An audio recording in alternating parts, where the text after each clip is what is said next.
wicked, wicked. Jungle is massive. Wicked, wicked. Wicked, wicked. Jungle is massive.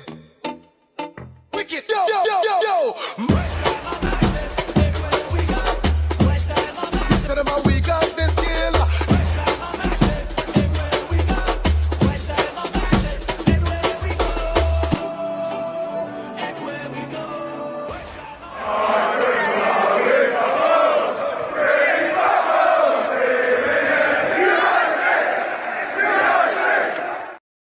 Evening all, and a bit of old school intro there for the West Ham and Massive to bring on the summer. We've got a lovely summer up ahead. First of all, Mickey, how you doing? Yeah, lovely. I had a proper lazy day. On a Sunday, I try and do as little as I possibly can. You do proper fuck all, don't you? Yeah. I've literally only just got out of the shower about 10 minutes ago, to be fair to you. Shower? Why don't you have a bath? You have a bath every day. Every day. Yeah, but I was that lazy. I just fancied a shower. Oh, fucking hell. Yeah.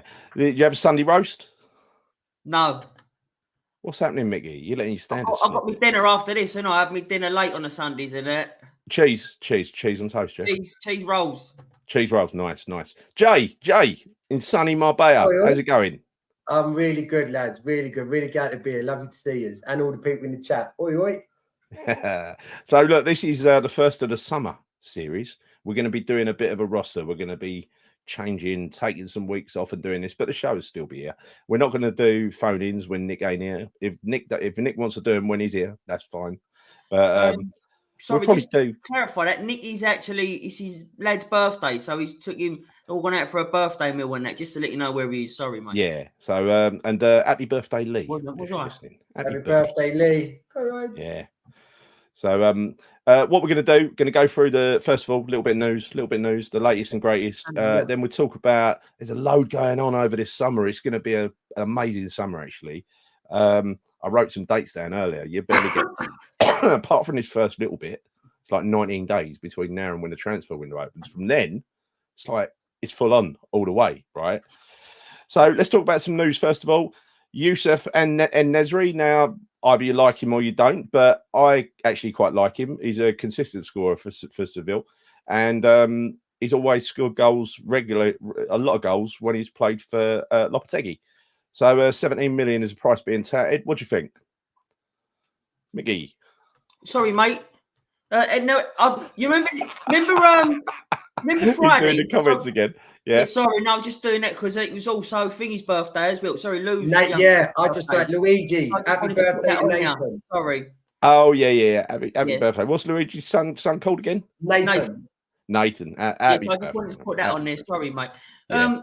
So some people we've started doing a members only video as well. So we had a discussion about that, and Nesyri was. I said him first, didn't I? Go, you picked me up on it. Yeah. About preferred striker. So in Nesyri, I know he's turned us down a few times, but I've got a feeling that was hopefully luck because of the way we played in that. But I don't care. In Nesyri, I'd say Lopetegui's boy. Like, he gets the best out of him. We've seen him. He had 3 seasons under him at Seville and that, and he was on it. So yeah, I'd take him. I really would take him. He's very good in the air as well. Do you remember what sticks in my mind with Nesyri is that brilliant save by Areola in the Europa League when that great game at our place, where it was early on, wasn't it? Where he sent the keeper basically the wrong way, and Areola has changed direction in midair and saved it. But fantastic! It was a proper guided header. I mean, it was good. How about you, Jay? So. I don't like. I would take. So someone in the chat just said Boniface or Tony over him personally. Yeah, I take either of them over him. However, how prolific has he been? Nesyri, he's not a 20 goal a season, or is he? He's a regular 16, 17 a season in the league. 17. Yeah. All right. So yeah, I'd take him. Definitely not his first choice. No, I would take him, and I hope that we're not relying this season on a strike. I get what you're saying, Go. Obviously, I'm not saying you're saying this, but I hope we're not relying on a strike that's just good in the air this season. Like I know football. He isn't just good in the air though, James. He's good. Oh no, I'm not. Sorry, I'm just saying. Like I want us. Whoever's coming in up front, I want it to be because they're an all-round striker. Because we're playing good football. We're not playing that fucking long ball over the top for someone to have to keep nutting it in. But Don't get me wrong, as a striker, I think you should be able to head the ball for sure. In the spirit of professionalism, I have a graphic to show you, right? And this don't happen very often on here, does it? Fucking hell, I've screwed that up, haven't I? Right. I was just trying to show it. Why is it not coming in the foreground, for Christ's sake? Right. Let's move us around.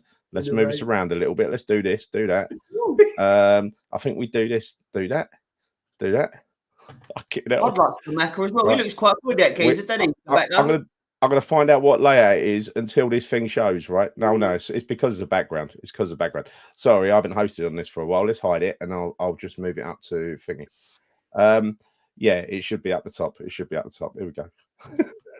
What it shows, right? What it shows is the areas of the pitch where his team, his Sevilla team, over 3 seasons had more than 50% possession, right? And fuck knows why it's not showing up. But you know, it's I'll try and add it to another one. But what it basically shows, if I could describe it to you, the only red part is around the opposition penalty box. Most of the rest of the pitch is blue, especially down the wings, because down the wings he was getting I think they never dropped below the 6th highest in La Liga for crosses. One year they crossed in nearly 700 balls or so, right? This is a sort of no, it ain't. Take the piss out. Fucking bastards. Anyway, I know where I should have put it. Here we go. It's supposed to be an overlay. I ain't done this for ages. I blame Nick. He's not here, but I blame him. Right. So let me just upload this again. This is like going like clockwork. This is going absolutely brilliant. Here we go. There we go. Right. So all the areas in light blue, they are the areas of the pitch where Sevilla have had more than 50% possession for over 3 years. He was there. Only the red areas were below, and the grey areas, you know, that was where it was kind of neck and neck, you know. But you can see they're dominant across most of the pitch, especially attacking areas on the wing. So it's quite impressive, really, when you look at it like that, isn't it? So I think, I know you said don't get someone who's just really good in the air, but there's going to be a lot of crosses flying in. Yeah, I'll take that all day long because we've got Kudus and Bowen, you know. I mean, it makes sense. Yeah, and like I said, mate, if he bangs in 20, someone just said his best season was 26 goals. Yeah. Someone just put that. He banged in 26 goals with his head. I'll be more than happy. Do you know what I mean? And that's not a weak league either, is it? It's not a weak league. So, I think, look, I would like Tony. Everyone would like Tony, but he's going to cost a few quid, isn't he? I think his money well spent. He'll be like the top. It'd be the top striker for the next 5 years, maybe.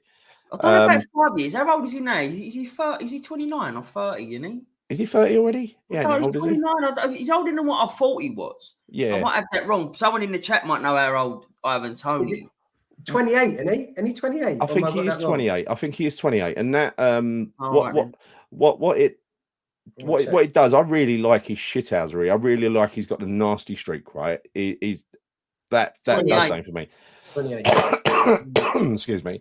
And Nick mentioned that a few times as well. He's nasty, he's arrogant, he's full on. You hate him playing against you, but you'd like him playing for you. It'd be like our bastard rather than the bastard that's playing for the opposition, right?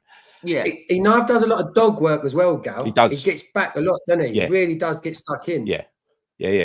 I don't know how much the striker is going to be responsible for defending under Lopetegui. We'll see. Hopefully not too much. No, hopefully none at all, really. Why the fuck we want that? I know. And as we know, right, let's move on to another one. Gianluca Scamacca, who we all thought was great. Thanks, I haven't met. Oh, thank you, Alan. Thank you, Alan. I'll do that. Look. What? Wide thumbs. What the fuck is it? What the fuck's going on? They're on. Fuck. Come on. Right, I'm going to try. Do you know what it is, Mel? Do you know what it is? I know why it is. Why? Because one of your thumbs on here goes right low, like this side. So you like this. Saying I've got deformed thumbs. Yeah, really. Yeah, I've seen it. Hey, there we are. So I have to try to straighten my thumbs like that. Because one goes right down, like. Oh, fuck off, Mickey. How you going? Fucking have a go at my thumbs. Nothing wrong with my thumbs. Fucking get a complex. Scamacca, who we all liked, right? We all rated, apart from Moyes, sold him made a 3 million loss on him. we didn't have any sell-on clauses with him. So he's won that European trophy. He's in the Champions League. We get fuck all. You believe that? Some of the deals we've struck, honestly, terrible. That's a proper Sullivan special. Like, why would you not put in? I think do you remember that Carrick one as well? We never put in the sell-on clause and that, like stuff like we never do anything to suit us. And when we do, they're from players that are not just going to do anything anyway. So that was they had a right lovely bargain there when they got him. Yeah, no, they definitely did. We definitely fucked up there. He could have been a great player for us. Did you watch Flynn Downs today? I didn't. I didn't see it. Were you sleeping, Mickey? Were you sleeping? Do you know what? I'll be honest with you, I was watching a film. I was watching that new film, Civil War. But let's not talk about that one. I watched the film today. We watched Bullet Train with Brad Pitt, which has got a West Ham theme. Have you seen it? Mickey's seen it. Have you seen it, Jay? It's got a West. No, I don't think it's got West Ham links. You got I'm Forever Blowing 3 versions of I'm Forever Blowing Bubbles, 3 times in that, including the Cockney Rejects version. And it goes back to where these twins were growing up, and they were watching West Ham on the telly. You know, you heard West Ham 1, Chelsea 0 in the background. So they're from the East End. But good film, though. Highly recommended. Action, comedy, everything. Yeah, really good film. I liked it.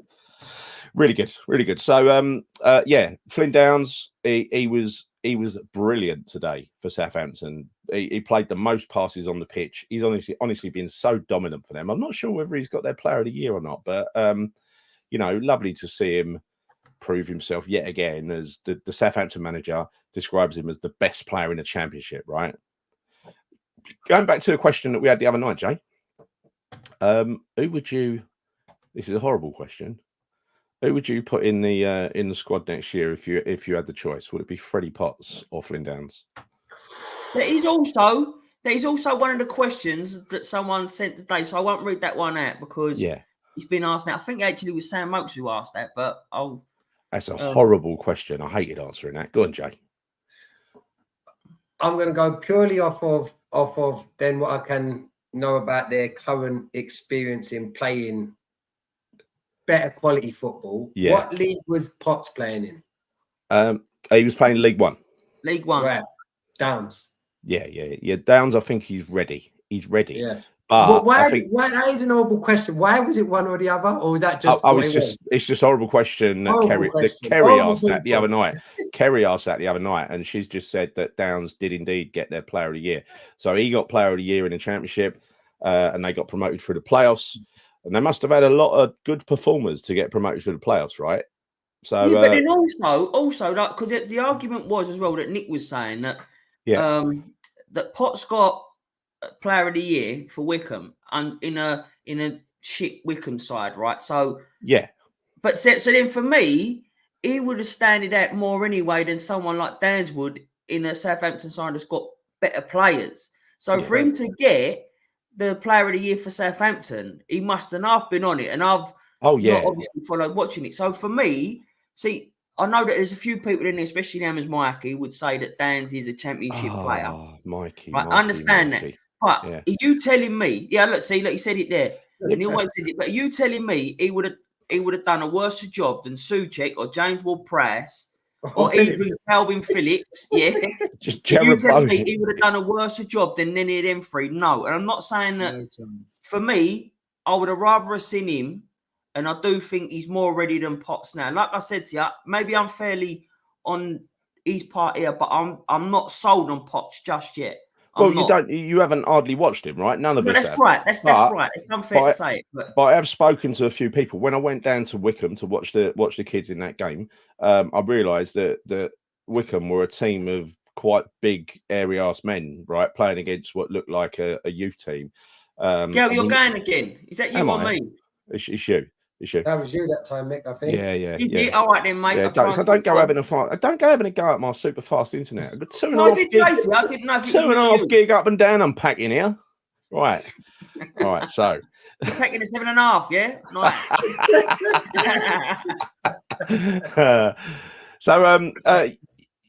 I personally I think Downs must be ready. At one point in time, Jared Bowen was the best player in the Championship, right? Now, Flynn Downs is the best player in the Championship, right? that if you're the best player in the Championship, you've got to be ready for a game in the Premier League, haven't you? Well, I believe look so. what we've had come up. Bowen, he was best player in the Championship. That's what someone just said as well, wasn't it? Like, look what he did. He smashed it. Yeah. Don't get me wrong. I do agree with what Mike is saying. It is a totally different league. So what you could do. But for me, when you looked at Dan's, when he played in the European games, and he played him like in his preferred role, he was mustard, mate. He was getting man of the matches in the game. Oh, he was. And then all of a sudden, he comes in the Premier League and Moyes wants to play him as a fucking number 10. It was unbelievable. Out of order. He played on the right wing. Putting an handicap on him and then letting him go because he ain't good enough. Well, play him in his right position, and then you'll see a fucking Flynn Dan's worth keeping. I know. Anyway, Kerry, that is not a valid question. We can have both of them because we're greedy, right? We're going to have them both. And I think it should be Alvarez backed up by Downs, backed up by Potts, right? That's what I think should happen. And I think Potsy should get some game time. Don't start sending them out on loan again, right? That's enough. You send them out on loan to kind of prove their worth. He's proved his worth, so no need to send him out on loan again. He must have done a lot of growing up, mustn't he, in that time? Yeah. You know, imagine that. Just imagine how tough that was. Imagine how physically tough it is to go into a team you don't know, but a bloke, you know, a group of fully grown adults, and you're like 19, 20, something like that. You know, must be tough, mustn't it? Hardest league to get out of in the world, isn't it? Hardest league to get out of in the world, and he's played the best role in that team, achieving that. That's got to be worth something, surely. Yeah. It's got to be. So, nearly at the end of the news, Kevin Nolan says that he would have stayed had he been asked, because he's been here for 9 years and loved coming back. And, you know, I don't know, does he get a testimonial after 10 years? I don't know. But he also they've got to pay for himself anyway. So what the fuck's that matter? Yeah, I know. And he also said that Moyes screwed up. He said Moyes screwed up, and this is my opinion actually. He said by bringing his contract to the party in January, like after we beat Arsenal, words from Kevin Nolan's mouth said, if you if he hadn't have distracted the players by going on about his fucking contract all the time, he didn't put it like this. Then it might not, the train might have stayed on the rails a little bit, but instead it just, he was getting asked questions from the players saying, why is he staying? Is he going? Is he staying? Is he going? And it just, it all fell to pieces. So I think that was obvious, wasn't it? I get it, but I don't think it shouldn't have had that much effect for me personally, because at the end of the day, they should still be professional. And I get it, but it shouldn't really be their concern just yet. What they should know that he's definitely the manager until the end of the season, then worry about it after the season. So for me, it is a bit of an excuse, but for me, I still think that it was down to tactics and preparation and everything from Moyes. I do.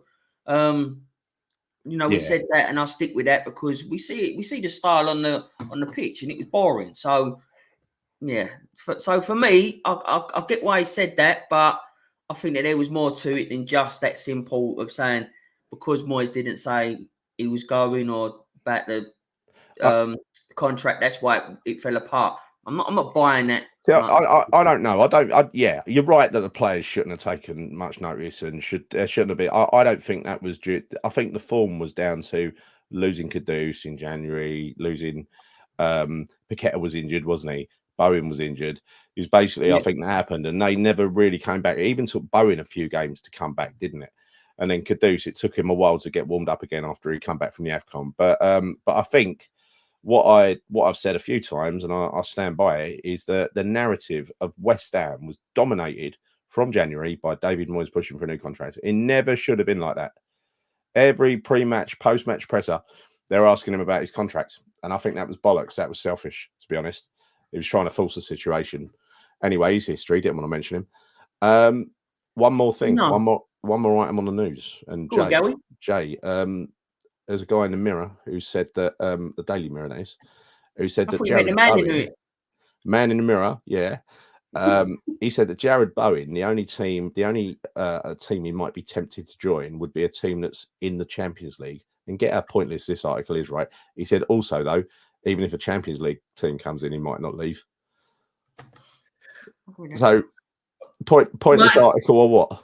Yeah, I think so. I genuinely think obviously I can't say I know, but I genuinely think he showed his commitment when he signed his contract, and what he said when he came out. He said, "I've been around West Ham. I'm seeing. I want to be what the other West Ham legends when they come back into the club, and what they've meant." He seems to have bought into more than just his playing career at West Ham, like the whole West Ham way.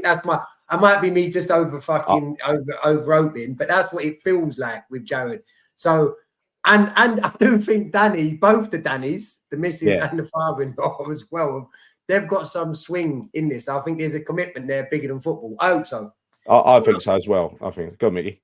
No, I was just saying because I thought the minute he got Danny Dyer pregnant, that was it for me. No, but genuinely because she's such an homebody. You know, the people like, you know, they love being around it. Like, for example, when I went to live out in Spain, I love being in here. This was, you know, I love being around my people. So then, it's the same sort of thing for her. I'm just assuming the way she just comes across. I'm assuming it. So then I always thought that's it. That's Bowen done now for the rest at West Ham, and that is one of the bigger reasons why that I want him as captain for next season. We had this discussion as well. Who would you have as captain? Which we can actually ask that really. Who do you want? Jay? Who would you rather, Captain Jay? It's either him or Alvarez. Like, I love Alvarez. I think I'm hoping if you give Alvarez the band, I think you get an even better Alvarez personally. But maybe it's the same with Bowen. But I don't know. I still think I'd take Alvarez over Bowen at this point. That's where I stand with that. I think Alvarez needs the responsibility of the armband. He needs it, right? I think it would improve him massively to take the responsibility of being captain. Either that or Bowen would get, as vice captain, Bowen would get plenty of goes at the armband anyway because Alvarez would be banned, you know? Well, look, I've always been, this is what I meant to say to you, I've always favoured a captain, like the Gerrard, the Vieira, Keane, like that sort of Alvarez type then, if you like. Yeah.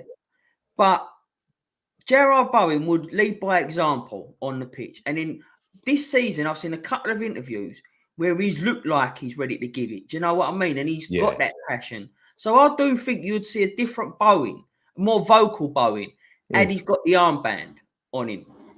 I do genuinely believe that, and the passion. So I think for me, he does just get it over Alvarez for me. Plus, he's been here longer. He knows the team. He knows the situation regarding West Ham, and he's going to be a lifer, I believe. So give it to him. I wouldn't have a problem with it at all. I'd support him all the way because he'd be a deserved captain. But I think that Alvarez, where he is on the pitch in the middle, seeing everything in front of him, I think that, and being able to organise a defence and tell people what they're what to do, I think he's perfectly positioned on the pitch to do that job.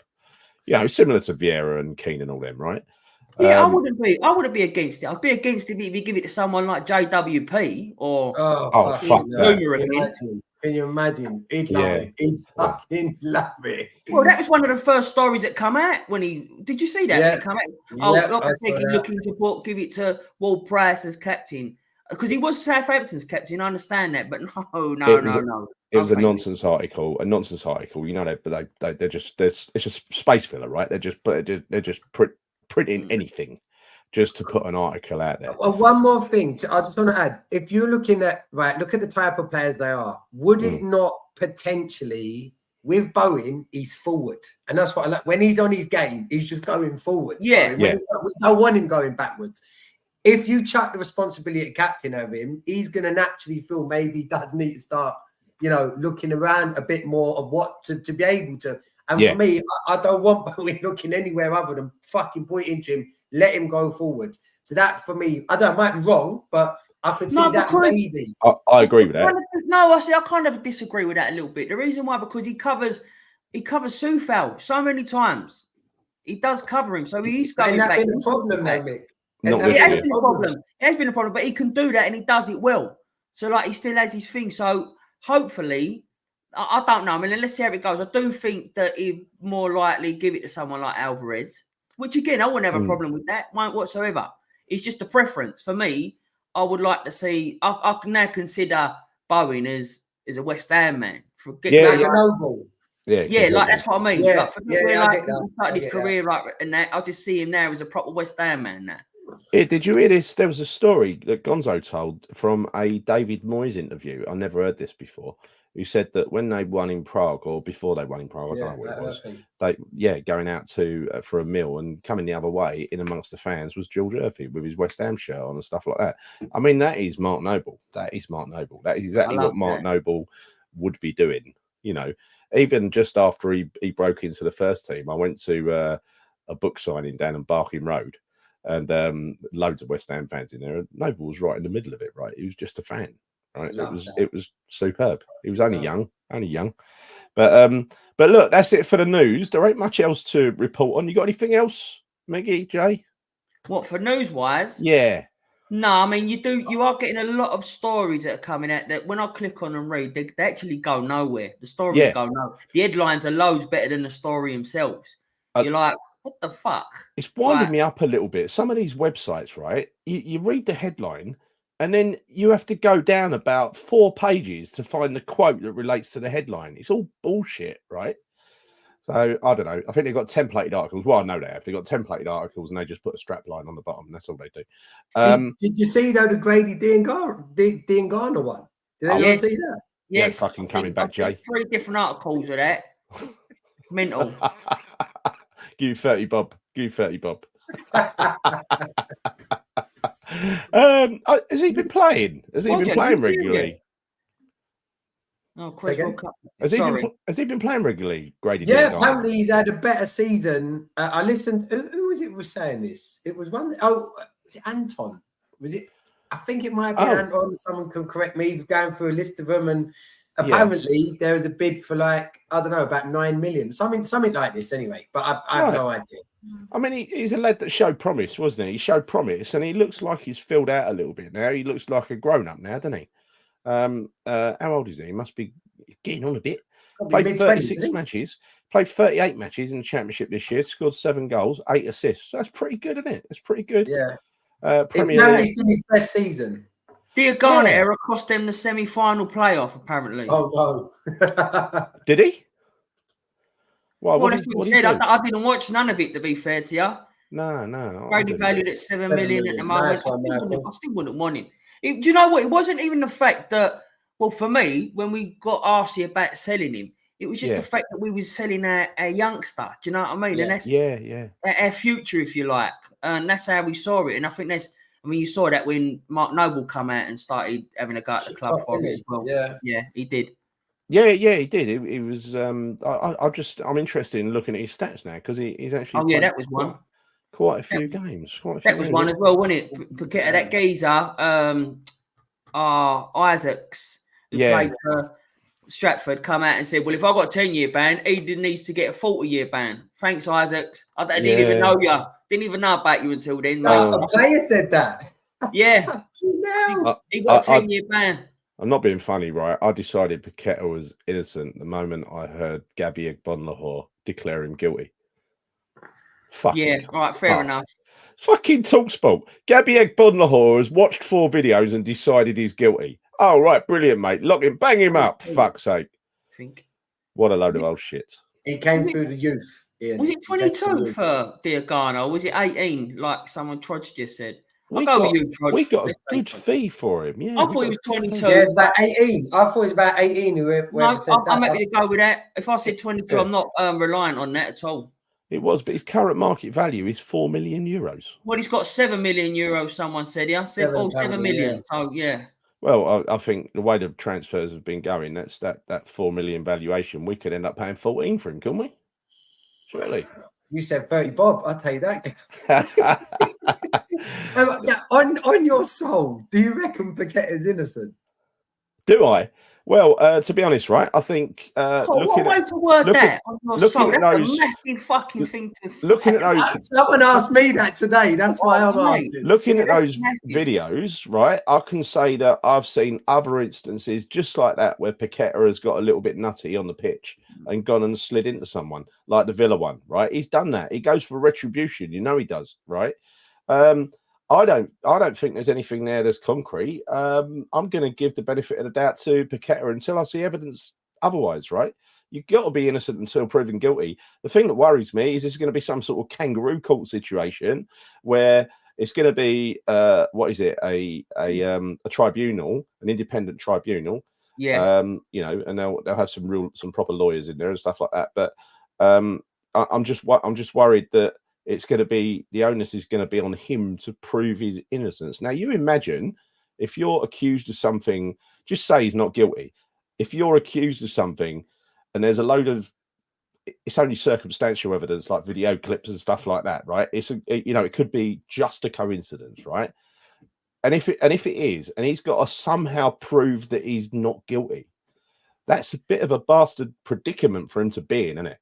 Well, it is, but in the legal system, and someone can correct me from my experience with the legal system, is the burden falls on the claimant. So not the FA, not with the FA, because No? it's not a proper case. It's not in court, right? It's not a court case. It's an independent tribunal adjudicated by the FA, right? Do you know around the world in some leagues, people have gone to prison for this thing? I know, Yeah. I know.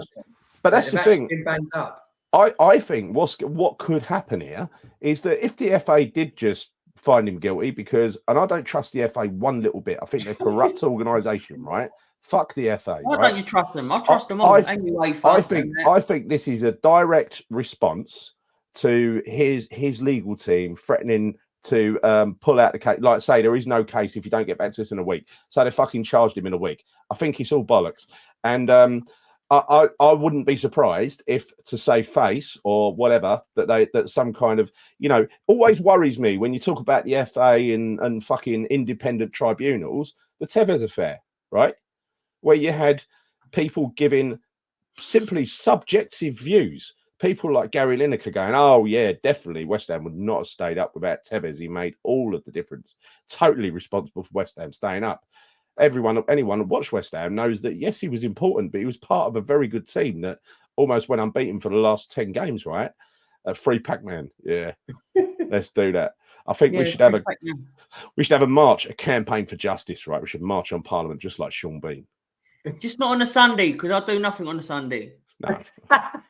Mickey, you can't just pick and choose when you march. You feel passionate about something or you don't, right? No, it's fine, but I'm just saying to you, if he's on a Sunday, I'll be there in spirit. Just put me on just put me on a FaceTime and I'll be like, good.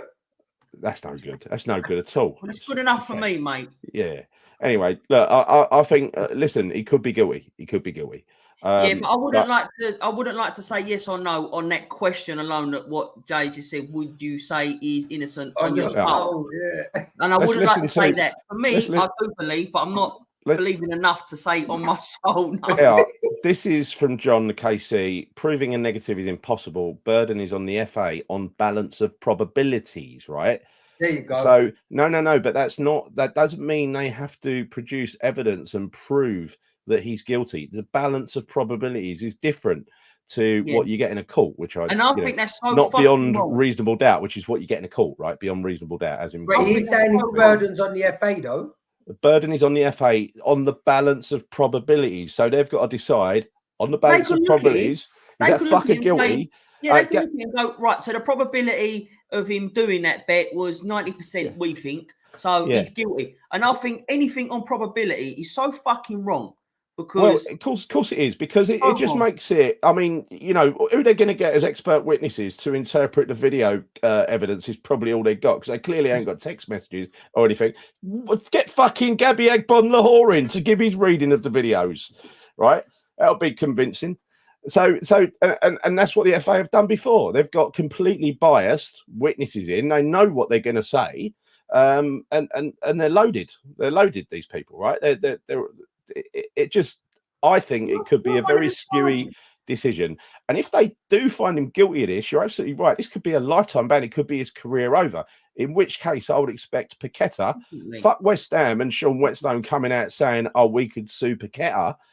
I think if he is not guilty, surely he would be spending a fucking fortune taking the FA to proper criminal court after that, wouldn't he? Well, JC, if you don't mind, shout out to you, by the way, JC. Yeah. Like, because then doesn't it then turn into, from Paqueta's stance, then it does turn in, because that's denying a man his work, isn't it? There is laws around that. Yes. So then it changes. You're now going into the realms of, you're not in the FA's fucking in charge of it. Now, a human being, a man, a sovereign man, has been, has basically been, I can't remember the legal term, but restricted the right to work or whatever it is. So then that surely turns into a legal bout. Yeah. No, I'm sure it does. And I think if I was innocent, if I was in Paqueta's shoes and I knew I was innocent, there's no way I could fucking prove it. And they've got these videos and they're doing all this case and they're going to support the betting companies and take my career away.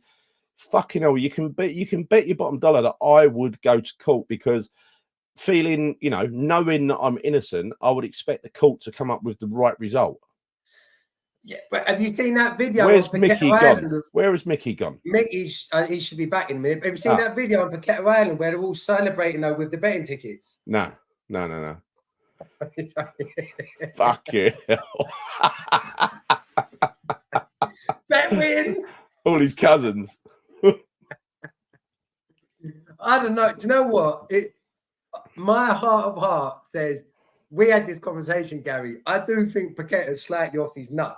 Oh, yeah, he's mad. He's fucking mad. Anyway, and you don't know what he's going to do. And he proves that when he plays football in general, doesn't he? So that's right. And this is the problem, right? As John says, right, the balance of probabilities is a far easier burden for the FA to achieve. And so this could be just something. I would get John on the phone, right? But I can't. I ain't got the technology, right? I could have invited John on to chat, but anyway, look, we'll do a show on it, because this is going to get warmer, right? This is going to get warmer, and I'm going to do some shows with John anyway around corruption and all sorts.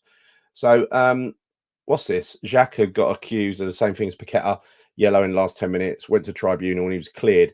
Was that with the FA, the English FA? It was, wasn't it? I didn't even know about that. I think that must have been when he was at Arsenal. It wasn't when he was Leverkusen, was it? Who knows? But anyway, I don't too right, Paul. Paqueta is innocent. You remember G. Davis is innocent? Used to be George Davis used to be painted on the bridges around the East End. Do you remember that? Is it before your time, Jay? I think that's a little bit before. I'm 43. Oh, fucking hell, you youngster.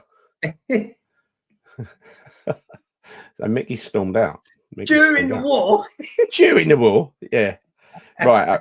Okay. So the FA. So it was the English FA with Xhaka. Right. Okay. That's fine. Right. Let's talk about the summer. Let's talk about something more cheery. Right. The summer is going to be fantastic. I can feel it already. If you want to get a little bit inspired with the Euros, by the way, go and watch. There's a Sky thing that's available on Catch Up. Takes you through. This is in Germany, this tournament, right? Germany's got soul when it comes to football. It's got proper, it's got magnificent stadia, right? Proper stadiums in proper cities. They love their football. And you got the FA? Is that where you went, Mickey? Yeah. Sorry. Started marching. It's not Sunday. I kept on blaming Gary for the internet thing, and it was wired. So sorry, people. That's all right. Just have a go at me. Super fast internet. It's up to you. I just, where was I fucking lost me thread now. Fucking hell. What was you saying before? No, Germany. Yes, this is going to be a superb tournament. I've got a really good feeling about this tournament, right? I think this could be another sort of, I've got a warm feeling like I had with Italia 90. I know it's going to be the same, opera and all that sort of stuff, a bit Pavarotti, but I think it's going to get me going. And what has got me going a little bit more than most things is I actually watched that really shit game, Man United against Man City on Saturday. But the one shining light was the young England midfielder. Can't fuck his name up. Hang on. Kobe Manu. Kobe Manu. Quality. I know that Southgate's likely to drop the wrong players, but if you look at the talent in that midfield, I mean, all right, excuse me, a couple, right? But Alexander-Arnold, Jude Bellingham, Conor Gallagher, Curtis Jones, Kobe Manu, Declan Rice, Adam Wharton. That's a fucking hell of a midfield we've got there, isn't it? Is Palmer not in then? No. I mean, if you look at the forwards, I mean, Jared, I'd say is a midfielder, but he's in the forwards. So you got Jared, Eze, Foden, Gordon, Grealish, Kane, Maddison, Palmer, Saka, Palmer's is in the forwards. Tony, and Watkins. Yeah, but that's a 33-man squad. It's going to come down to 26 or 20. I think it's 26. I'll stick him in, man. He's mustard. I think you need him. I think you need. I was just saying backstage. I think I'll keep Gordon. I do like Gordon. I know a lot. He ain't a lot of people's cup of tea, but he's dangerous, mate. He gives people a worry. I think that Eze would probably be gone from that. Yeah, I think he will. I think he will, and I think Anthony Gordon will probably be the other one, or Jack Grealish. Jack Grealish has not played much of a part for City lately, is he? No, but then I wouldn't be surprised. Unfortunately, you can't that he'll be playing players. I think you could rule out Bowen. You know. Yeah, I know he could, but Bowen's in form, right? Grealish, Grealish is barely playing. I agree with you. I'm not saying that, but even just taking me West Ham cap off, Bowen all day long, he's had a fantastic season. But I've got a feeling that he would keep someone like Gordon and that over Bowen. Bowen was blinding for England in the last game. They played at Wembley. Blinding. Played really, really well, right? Was that really when we had the goal disallowed? As well. Yeah. He was brilliant that game. Brilliant. He was. So look, let's go through the summer schedule. Are you ready? Right. So we're at 26th of May today. 19 days from now, the transfer window opens on the 14th of June. Right. That runs up until the 30th of August, as usual. The Euro starts 2 days later on the 16th of June. We played Denmark on the 20th, Slovenia on the 25th. Serbia, Denmark, and then Slovenia. And then I think that runs up that tournament up until the 14th of July. Who's playing for us in the Euros? Is it just Bowen, Souček, and Soufal if Bowen goes? I ain't even looked at that. Trying to think who else we've got international. People in the chat, tell me, who else in our squad would be going to the Euros other than those three? I'm trying to go through all their. I'm trying to go through all their players. Internationals, yeah, and they are Areola, France, Emerson. Emerson, maybe is he going to Italy? Tell us, Luigi. Tell us if he's going to be making the squad, mate. Yeah, Areola won't play. That's right. He'll be cutting the oranges for half time and stuff, won't he? I think he deserves it. Who else is there to? I think he's had a blinding season, Areola. So I think that he could get it. No, he's not. Thanks, Louis. Emerson is not in the Italian I didn't squad. think so. I didn't think. Oh, Moyes is going to the World Cup. But we don't have to wait for him to come back. He's going with TalkSport. Yeah. I'm not listening to TalkSport. Fuck that. JWP ain't going. Fuck that. Fuck that, Barry. No, he's got that. Should go to England GB. You know, they do their thing. That's for the Olympics, isn't it? Oh, Areola may play because Mike Filet Mignon, he's injured. No, I know that, Razor. Sorry, mate. We're just trying to think who he would, because you've got other people there, Eze and everything else. I think that I can just. Don't ask me why. I don't know if he's that pessimistic of West Ham for England, but I've got a feeling he will cut him and he will cut Eze. I think that they're the two people he'll cut in the forwards. Oh, Dino might be there with Greece. He will be there with Greece if Greece are there. Skamaka will be there for Italy, so that'd be good to watch. No, Greece will be there. Georgia. Oh, right, they're out. They're out. Apparently, thanks for out. Yeah. Moyes is on the BBC as well. Fucking hell, they're wrapping around him, those media buddies, aren't they? Well, I know what channel I won't be fucking watching for the Euros. We're Amber 89. Yeah, we're going to come to questions after we've gone through the summer schedule, right? So hang on a minute. Add that to the questions, Mickey. That one there. I'll just star it. Yeah. You start. Is that true? I hope so. You never know with them as Mikey. You never fucking know with that geezer. Yeah, I know. Right. So what have we got? We're up to the Euros. Euros runs from 16th of June until the 14th of July. 13 days after the finish of the Euros, we're in Florida. West Ham are in Florida. 27th of July until the 3rd of August. We play Palace and Wolves in sunny Florida in the middle of summer. Fuck me, that's going to be warm. 2 weeks later, the Premier League starts. So we've got 2 weeks of pre-season. I would have thought that Bowen, Soufal, and whoever's in the tournament will have the first time we'll see them will be in America, I would think. Who? I'm talking about the players that play in the tournament. Let me explain it to you. They'll be tired. They won't have had a rest. They've just gone to a tournament. So they'll come out of the tournament and then they'll have a rest. Yeah. So I think the first time we see him will be in America. Well, hopefully, then that means that they've gone on far. All depends how far along they go in the tournament. Mm. I don't know. I don't know the Czechs who the Czech Republic's group is. England, you fancy getting to last 2 tournaments? We've done really well. So big quarters or semi, wouldn't it? At least. You hope so. Look at that. I would have thought so. Draw me a diagram. Don't fucking say it because you will. I will. I fucking will draw a diagram in a minute. People, honestly, let me just say something. Yeah, the chat is going jumping, and half hard to keep up with the chat and then listen to these. It really is tonight. Mickey, you do the chat every week. You do the chat every week. It's my internet. It keeps jumping. It freezes and it jumps about 4 fucking things. Oh, I'm sorry. So right. I do apologise for that. Right, do you want some of these questions? No, we're getting. Yes. I think that's it. Yes. We're on to questions. So yes, right, questions. I asked people in the members section to give us some questions for tonight. Who had no phone. So this one now, Tony. You know I love you. I'm so sorry if I screw up your last name, Tony. Fuck me. Come on, spit it out. Tony. Oh, Tone, yeah. Tony's a hoter. Sorry, Tone. Yeah. You know I'm on the back. You did well there, Mickey. You delivered. New faces coming in. Who will be our first signing and what position do they play? So who do you reckon our first signing is going to be? I mean, it's all speculation here at the moment. For me, I reckon he's a defender. I reckon he's going to be probably that Bruno. I reckon it's Bruno. Yeah. It'll either be Bruno or in Nesyri, I think. What do you reckon, Jay? Is the whole Kilman thing a definite no? No, it's not a definite no. I think we still want him, but I think Bruno is close to signing. He's like a 15 million, which is good for a Brazil international, right? Yeah, take him. That's for sure. Mm. Yeah, I think that 6'4", rapid, and he's that one, isn't he? He's not rapid. He ain't rapid. No, he's meant to be. I'm faster. I'm faster than him, Jay. I made he's not rapid then. That's what. But he's double hard. Let me put it. He's double hard. ARD. Yeah. But I reckon that will be probably the first signing. Like everything is speculation. It could probably be a signing, a player that we've never even heard of. But that Wesley is getting too expensive. Like someone said, they've just they've upped it to 30, haven't they? Yeah, they've changed their price. El Chico's saying Bruno's fast. That weren't what I read the other day. I thought so. That's what I've heard as well.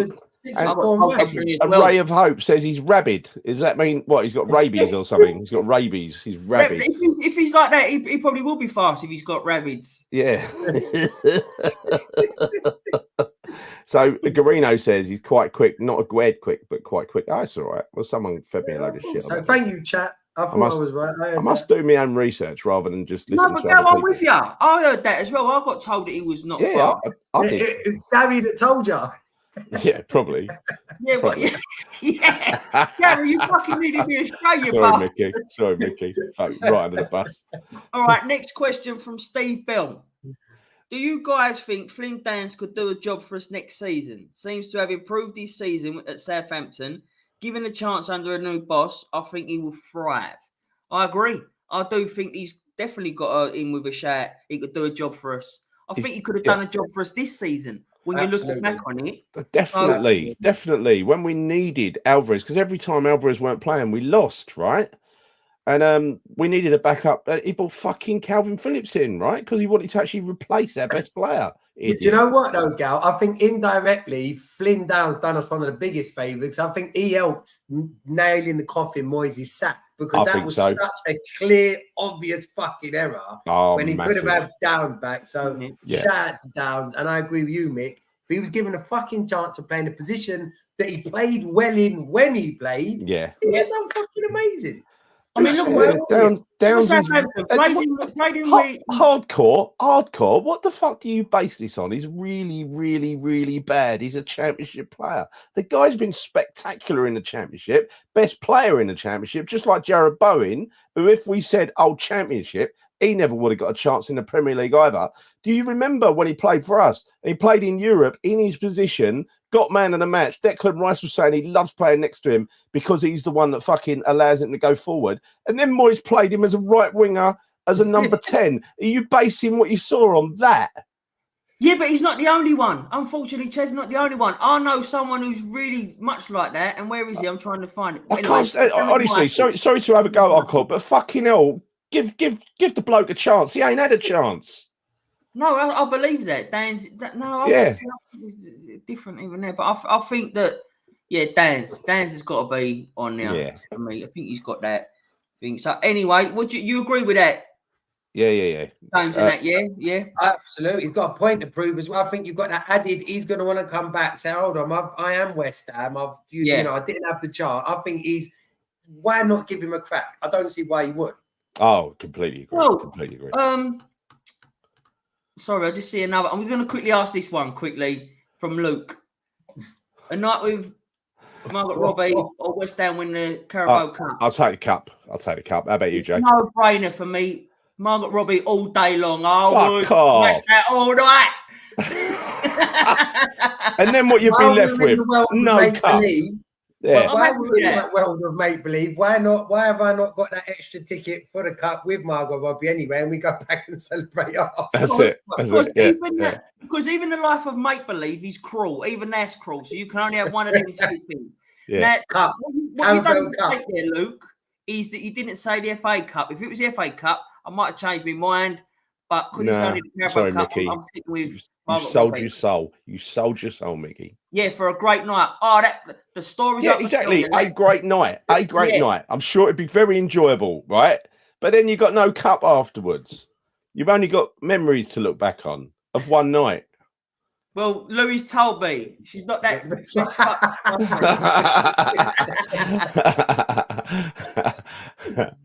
Brilliant.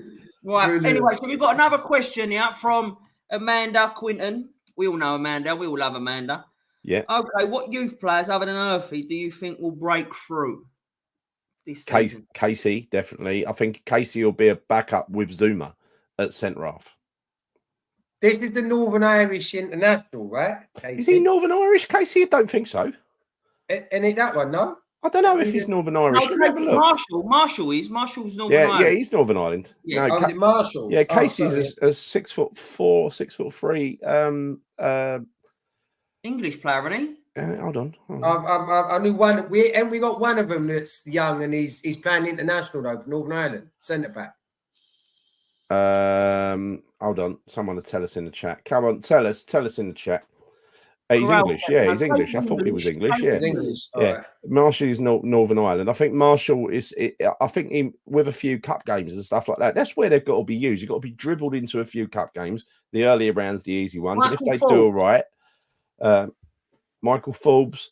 Yeah. And he's a centre back, and he's he's Northern Irish. They're saying. Yeah, I think you still count Potsy as a youth, right? Yeah, so I'd say he's going to break through as well, because I reckon it should be in central midfield. Like I said earlier, it should be number one, Alvarez. When you need two CDMs, it should be Alvarez and Downs, but that shouldn't be every game.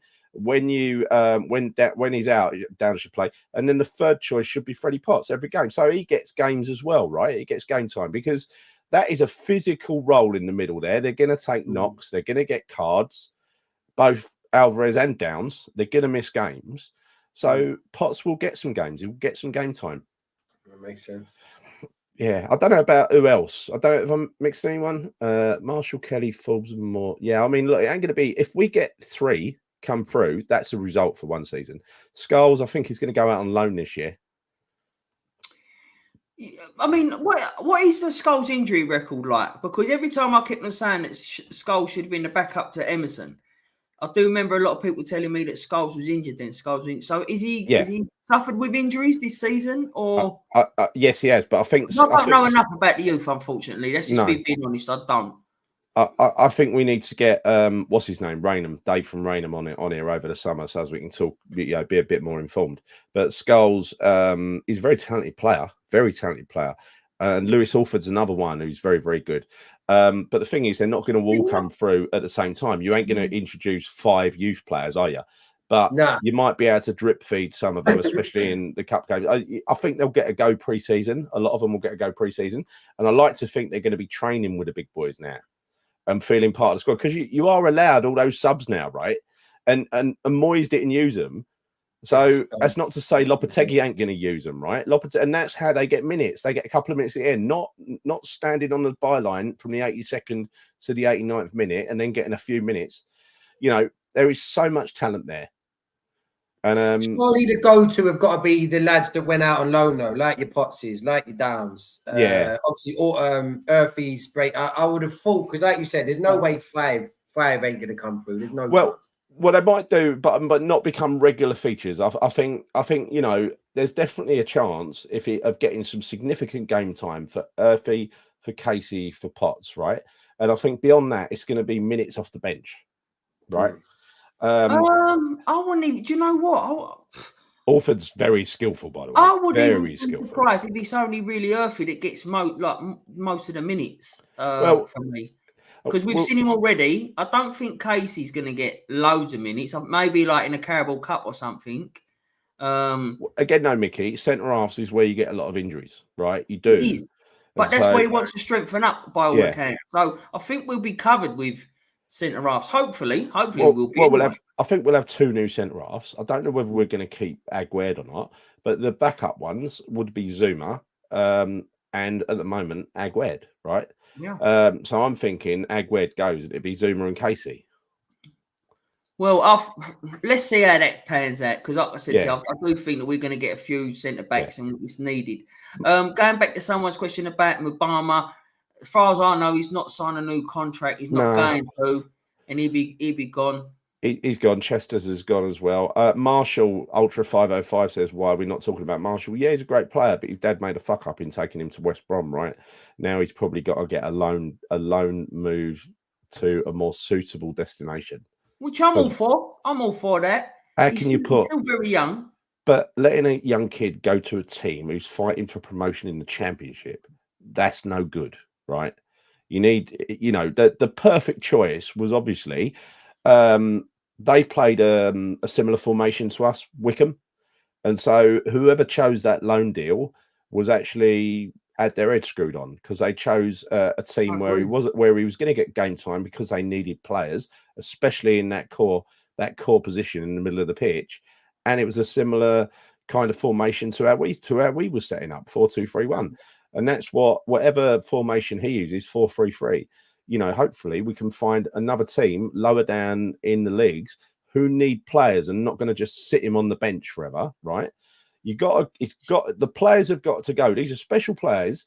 They've got to be used. You've got to position them at clubs where they're going to be used and where they play a similar formation to us, in my view. It makes sense. It does make sense. Right, so next question. You ready for this one? Yeah. Right, so we'll ask Gary first. Shag, marry, avoid. Oh. Right. Susan Boyle and Whittingham, Karen Brady. And that is from the lovely Happy Amaret. Let me just quickly say something. No. Happy Amaret, Kerry and Amanda are doing their own show on the members block as well. That's coming soon. And I asked a very similar question to them. So they bit me back in the arse and asked us the same question. I saw your one. Yeah. They're buzzing about that one. Me, shag, marry, avoid. So shag, marry, avoid Susan Boyle and Whittingham, Karen Brady. Oh, my God. Avoid. Oh, no, you're first. Go on, Gal. I mean, there's 2 there that you just want to be in the same room as, right? Well, we all know you got a thing for and Whittingham, so I know you want to pick the other 2. Well, look, she's a spinster, right? Who's been around for years. She's mad as fucking toast. She's off her tits, right? So I suppose if I'm married her, that'd be I could probably just go and do my own thing. She wouldn't notice I was gone, right? I could just go and do my own thing.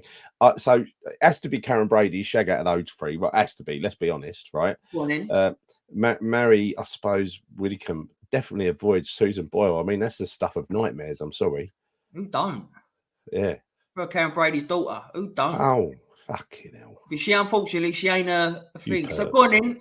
So go on, Jay. You answer that. Go on, Jay. Avoid Brady.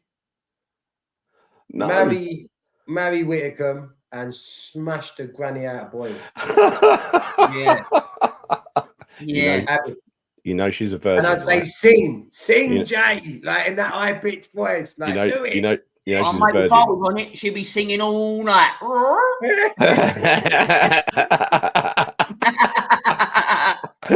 You'd be in them high notes, screws, huh? I would smash the lot of them, all three of them at once. Let's have it. Bosh. Right. Thanks for that, Abby. Yeah, thanks for that, Abby. Next one from Luigi Romano. Your top 3 goals of the season. He has put his down now, but I don't want to sway anyone. So I'll tell you his lot after. All right. Well, I'm going to go. I think it's pretty easy. I think it's the Kudus goals of the season, right? I think the best one was the overhead kick. I think the second best one was the one against Arsenal. The third best one was the one against Brentford. Kudus 1, 2, 3. Okay. James? The thing is, I'm trying to find better goals than them. I went to Kudus bicycle kick straight away. I went Brentford second. Yeah. Someone said Freiburg as well. That was a good goal, actually. It was a good goal. But the Arsenal one, right, where it's the long ball from Aguerd and the first touch, you had to actually watch it on slow motion to realise he took the fucking defender out of the game. Yeah. Do you know what? I can't find 3 better goals than that. Because like you said, how about that one there? How about that one there? Someone's saying about Suchek's goal. Do you remember that banger?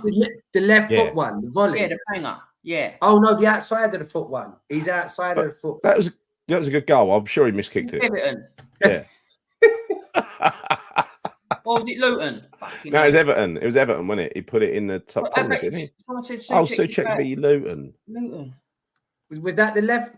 He done because his left foot goal the other day was decent as well. In fairness, I can't remember what one was. That was the left footer in the top corner, top bins. Wasn't it right foot? Wasn't it? No, it was right foot outside of the boot. He done the right. Oh, it was. Yeah, it was his right foot. Yeah. He done a left foot one the other day. So there. But I still think, do you know what, girl? I'm going to go with you. Them 3 from I love Kuds anyway. But can someone remind me? Because I went to my happy place during the Freiburg game. I've got to be honest. Even though I was there, I went to my happy place. Can you remind me what the Freiburg goal was like, Trudge? Or what for Kudus? Oh, that's the one where he fucking ran the length of the pitch, right? Yeah, that was my favourite one. Oh no! I'll recount, right? Recount. That gets number 3, right? Arsenal 2, and then the overhead kick number 1. It only gets number 3 because it was against Freiburg. And what have you got, James? What have you gone the same as Gary, or you gone different? I think I've not that. I'm just checking the Brentford goal because the Brentford goal was the volley where it came in and he's sort of done this flashy volley and put it in the corner. Fucking great goal. It was good. Let me tell you why I'm doing that. Let me tell you Luigi's top 3. They are all kudos as well, but he's gone number 1 City goal, number 2 Freiburg, and number 3 Brentford. Yeah. So they're the 3 that he's gone for. Now, I really am torn between the City one and the Freiburg because that Freiburg one, it just got better every time you looked at it. Yeah. If you run, I started going, go on. It's like one of them ones. So you're building up. Go on. Oh, you know what I mean? One of them ones. And he made all 3 of those goals. Arsenal, Man United, Freiburg. He made all 3 of them himself. He did. I'll probably very, very close, but I probably will go Freiburg, City, and it might be the Arsenal one for me. Yeah. But anyway, they're my top 2. How about the Ward-Prowse corner, the wind-assisted corner? Yeah. Fuck that. No. Fuck that. Emerson's was what Martin said. Emerson's was a banger as well. Yeah. I was right behind that in the Bobby Moore lower. That was fucking beautiful, wasn't it? It was beautiful seeing him put that. Yeah, I agree, John. I've got to say that the Freiburg one, it was just that feel like, go on, and he's just done it. Do you know what I mean? How many times have we gone, go on? Oh, for fuck's sake! Ravel Morrison against Spurs. Do you remember when he done that? Like one of them ones. Yeah, that was amazing. Left foot volley falling backwards. Oh yeah, he scored so many goals. The others must feel like giving up.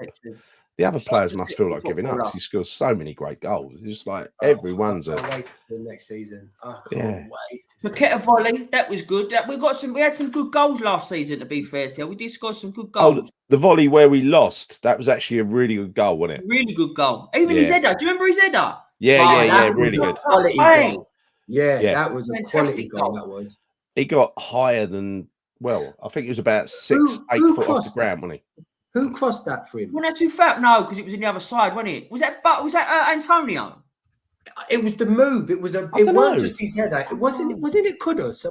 No, it weren't Kudus then. No, it might have been because I think Antonio set Kudus up for that one at Arsenal. I think that one that he set him up for. That goal and his header, that was a strike. That was a banging header. He fucking rose. He waited. He was right up, wasn't he? He hung like he had a jetpack on, wasn't he? He hung in the air. He come round from the right hand side, didn't he? Yeah. And he. So was it Kudos to Bowen to Pack? Was that because I just remember the move? Sounds about right. It was quality about right. Move. Fucked if I can remember. Everyone's saying Bowen crossed to Paqueta. Right, okay. Bowen set up a few goals, didn't he? Do you remember the one against Leverkusen and then the one the following week for Antonio? Yeah. Similar goals, wouldn't they? Do you remember? Yeah. Them whipped balls in where beautiful ball in, but perfect ball in. Alvarez against Freiburg. Yeah, actually, that was a sick goal as well. When that was a good goal. Over the... Oh, yeah, that was sick. The length, that was at the end of the match. He sprinted. Do you remember? Right at the end. And he fucking took off and then composed that finish. Quality. Well, Everton as well. He did that against Everton, didn't he? Little dink over the keeper. Yes. Fucking brilliant. Oh, that was such a good finish as well. Yeah. So, that was like a striker's finish, that was. That was sexy as well. Right, so we've got another question from Chris Shepherd. What is your best West Ham kit? I've got mine. I've got one for a home and away. Now, my away one would be the 1980s Cup final, the white one with Admiral. Yeah. And down the badge. I think that's such a smart kit. And I've gone for a home one in my era, and that would be the 2000, I believe, 14 and 15. I'm sure it is that one. Adidas kit that had the lines with the one that Avco. No. 2014, 2015. Oh yeah. Where I've got it actually here because it was 14, 15. So that one was my that's a good one. That was my favourite for the home kit. Reminds me of Sacco. That one reminds me of is that the one I was Song. Alex Song. Yeah, that's the one it reminds me of, Alex Song. Great kit. I think my one would be actually the same as you talking about kit being a full kit wanker, right? My first ever kit that I owned, West Ham, was the 1980 away kit with I had it in 79 actually, white top, but actually blue shorts, right? We played in the final. We played with our home shorts. That's why it was white on white, right? And I had blue shorts and blue socks to go with that. So that was my favorite away kit. My favorite home kit. It's a fucking difficult one, you know. There are so many good ones. I really like the classic one, like the 1975 FA Cup final home shirt. I think I really like that, and I like the one with the V's on it as well. I even though a lot of people don't, I love that one because that was when I first started supporting West Ham. With Trevor Brooking wearing it, Bonzi wearing it, and everything else, right? How about you, James? 95. I love that kit. Magnum Motors. Magnum Motors. Yeah. And big collar though, Jay. Big collar. I loved it. I fucking loved that kit. It was, I suppose, just the time of my life where I was at when my mum got me that, and that was going up to the West Ham shop. Do you remember you used to go to the West Ham shop? Oh, the porter cabin. The porter cabin. Yeah. Best. That was like it. And home, I like the Bobby Moore behind you. I don't really like the new homes, but that era, them old home ones, I fucking love those kids. Yeah, well, I've got that one there as well. This bit of artwork, it's got all the kits on there, right? Pretty much. I like that. I like that picture. I've seen that a few times. I do like that. Right, West Ham shirts. Right. What was your own kit? So look, over that way. So, what ones have you? got there. So for me, top left bins. That's my favourite West Ham home. It's the old. Yeah, I love that bins. one. I love that one. Yeah. I like the first two. I like the one next to that one. So that would be the 1980. Is that it? That was a 1980 home one, wasn't it? Yeah. Next to that. Yes. I'm yes, moving it was. my little hand. I love that one. But no one can see it. Only me. Fucking. Hold on. Why don't we put me on Max? Right. Hold on. Let's go. Oh, how the fuck do you do it? Hey, you're the biggest. There you go. Look, a bit bigger. Whew. We've had some lovely kits. Yeah, we have done. That's it. That's a bit better. Yeah. So I don't know. There's a lot missing on this one, right? There is. The 85-86 one, I really love. Yeah, the 86 one was lovely. Someone else put that in there. That was the no, ain't that one? But I like that. Ain't that one now? This one here. The 86 head gal. Yeah, it is actually. It is. But yeah. This one here, is it DiCanio? Remember wearing this one and this one? Yeah. Absolutely. Iconic. Love for them ones. DiCanio for that one. Dean Ashton is that one there. Right. Job serve always reminds me of Matthew Everington. There's some great shirts there, aren't there? That was a fucking. This was an abomination. This one here. Martins. You know the Dr. Martins away one that you got there. That always reminds me of. And if he didn't even play for us in this minute, that's going to be so embarrassing. But Mark Vivian Foe. Oh yeah. Just always reminds me of him that shirt. Yeah. I agree. Again, it was a great era, right? It was a great era. But Avco Cotty and Frankie Mack kit. Yeah, that's right. I was thinking, with Frankie Mack, you think about the away kit, don't you? With the Chelsea, because there weren't too many games televised, and him fucking wheeling away after scoring at Chelsea, miss it in that shot that landed for Cotty, wasn't it? All right, girl, you're going to stay like that, are you, mate? You're going to take over? Oh, fucking hell. Yeah. Sorry. Fuck you, Mickey. Right, the next one. Tony again. I don't need to say his surname because we've all learned it before. It's the same Tony as the last question. Yeah. What player has to go from our squad before the season begins? I.e. taking out the trash. We sort of covered that as well. I said, for me, might be harsh to some people, but Thomas Souček. I love him as a person. I do love him as a person and appreciate what he's done. But for me, we carried him last season and the season before. We'll be carrying him. He can't play ball. He can't. It's time to go. He's no good playing that. Playing a controlled game in midfield where he needs a bit of footballing intelligence, technical ability. He ain't got it, is he? He's a blocker. He does the dirty stuff, right? He'll get his body in the way. He'll crash the box. I know Lopetegui kind of likes a box crasher as well, but literally that is his only redeeming feature, and he ain't going to be played only for that in Lopetegui. So I think he's got to go, and I think we'll get about 15 million for him now. Yeah, well, if we can get anything from him, then I agree. I think he's. Why Mavro? Well, no, Mavropanos stays, Mikey. I mean, look, don't bear in mind he's still very young, Mavropanos, and he's playing with a lot of fucking liabilities next to him. He needs leadership. He needs to play next to a leader. He'll be great. Don't forget what he did against Arsenal. He's brilliant that night. JWP, I think, will stay because he's a technical midfielder and he'll be able to hold the ball. He will be able to do that. Oggy gone. Zuma will be. I reckon. They're not going to be able to sell Zuma. And believe it or not, we're still paying his fee off, right? He's I think he's got a year left on his contract. So I think we're not going to be able to sell him. So we might as well keep him, pay him his money, and make him a backup, right? Make him a backup. But yeah, Souček goes. I think if we could get money for Ward-Prowse, I think we would sell him. Maybe Southampton will buy him back. I think Aguerd goes as well, like I said earlier. Absolutely. Yeah. How about you, James? Who would you? That's really interesting because if I'm looking at who do I think is sort of the biggest liability to cost us games, and it's interesting because what you just said might have swayed me a bit, but I was going to say Zuma in regards to just as in he cannot fucking play anymore. Souček is shit. Don't get me wrong. He's not even shit. I don't want a Souček in our team. I don't want us to be playing a game where Souček's needed. But also, what I don't want is a central fucking defender that can't fucking move, that can't run, that can't turn. For me, that's why I would have gone with Zuma, funny enough, first and foremost. But I understand what you just said there. He won't be a first choice. No way. But I mean, but even if he was, I do think that it was unfair to say unfair to judge him. But hear me out here.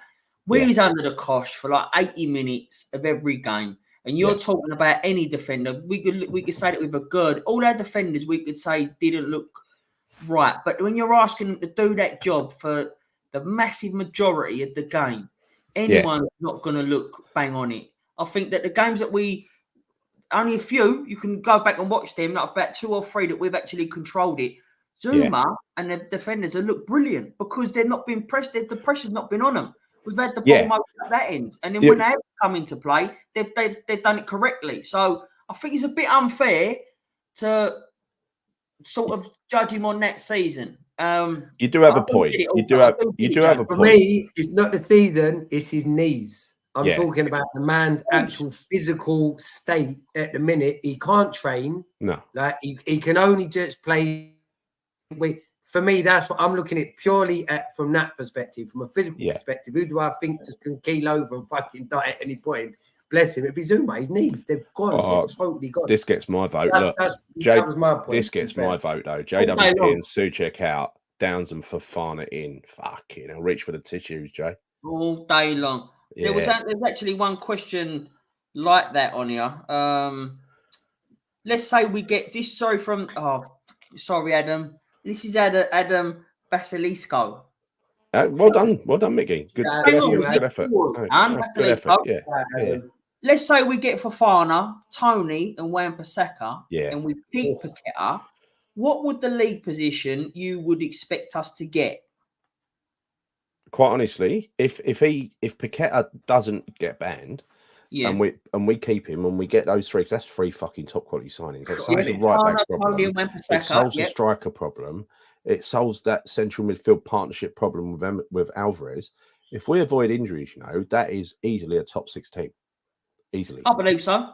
Yeah. I believe. James, you're right. I'll go with 6. That's a no. All of us went then. All the screens went then. By the way. Okay. But I was going to say 6. I was genuinely going to say 6. I don't think I think wishful thinking anything more than 6. Yeah. Personally.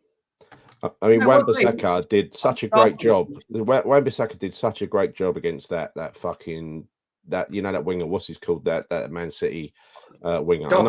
I know he scored when he stepped inside, but whenever he tried to go down the line and get past, he just couldn't. Right, and that's proper defending. Soufal would have been retreating into the box. Soufal would have been crying. He would have roasted him all over. Wan-Bissaka's brilliant. He's a quality right back. Oh, he really is. Right back. I like him, but I think because now that Man United have played him more, I don't think that they'd get rid of him, to be fair to you. I can't see us getting him. It depends what Ten Hag's going, and so it depends what the new manager wants, right? I think. What did I get wrong? What's his age, Wan-Bissaka? Is he getting on? No, any mid-20s? I get wrong. Wan-Bissaka, I don't think he's old. Like they bought him for a big lump. Man United. He's 26. 26. Man United bought him for a big lump from Palace. Yeah. Like 50 mil, wasn't it? Something like that, yeah. But I wonder if they'd turn an offer down. Has he played a lot of games this year? I think he has. And he coming to the end of his contract, though. He's something like that as well, and he's got like a year left. Well, he signed for them on 2019 for 55 million euros. So it must be, because he's 2024, right? It probably is the end of his. It might be the end of his contract, right? Yeah.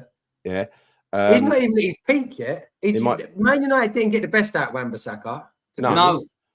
He might be going on a free. He might be. Good, Sam. Yeah. Get him in. Got it right. He's played 22 games this year in the Premier League, 4 in the FA Cup, 3 in the Champions League, 1 in the EFL Cup. So he ain't been overused. He's played 30 games out of probably about 60. I do think he'd come to us as well. I think he would. Let's be honest, right? John's confirmed it. Wan-Bissaka's on a free, so there'll be a lot of takers. There'll be a lot of takers. There will be a lot of takers for sure. Yeah, and He'll definitely leave. He'll definitely leave, right? Because on a free, he'll be getting a huge signing on fee. Well, apparently he wants to come back to London. Apparently that's what he said. That he's shown. He's been disgruntled with how it went for him in Manchester. Apparently, that's what I was listening to something on that today. Funny enough. Well, it's too much rain up there, to be fair. Oh well, then to be fair to you, we should chuck a lot of money at him because he's worth it. I do think that. I wonder how much he's earning. He's got to have at least 6 good years left. He's only 26, isn't he? He's got to have at least 6 years left in him. I wonder what wages he's on at the moment. It's not a fucking Harry Maguire style, is it? He's on 90 grand a week at the moment. Bruno looks a scary bastard. He's on 90 grand a week, and Harry Maguire's on like 200 and something grand a week, right? How does that work? I think that's probably why he's unhappy. He'll get 150 grand a week with us. As soon as you said Harry Maguire, I thought of Moyes straight away. I know. I'll tell you what, I was watching McTominay in the final as well. He's a good player, right? But Harry Maguire is a fucking disaster. You know, I still would rather have Alvarez than McTominay. Don't get me wrong. Oh, absolutely. Yeah. Right, so another one from Amos Mikey. Your dream midfield for next season with current players and linked players, in brackets including Paqueta.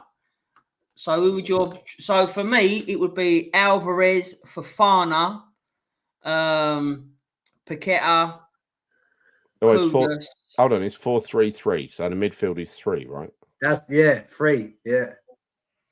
Oh really? All right then. So then I'll just say them. Then I'd say Alvarez, Fofana, and Paqueta. Fuck's sake! But then I'd go Alvarez, Kudos, and Paqueta.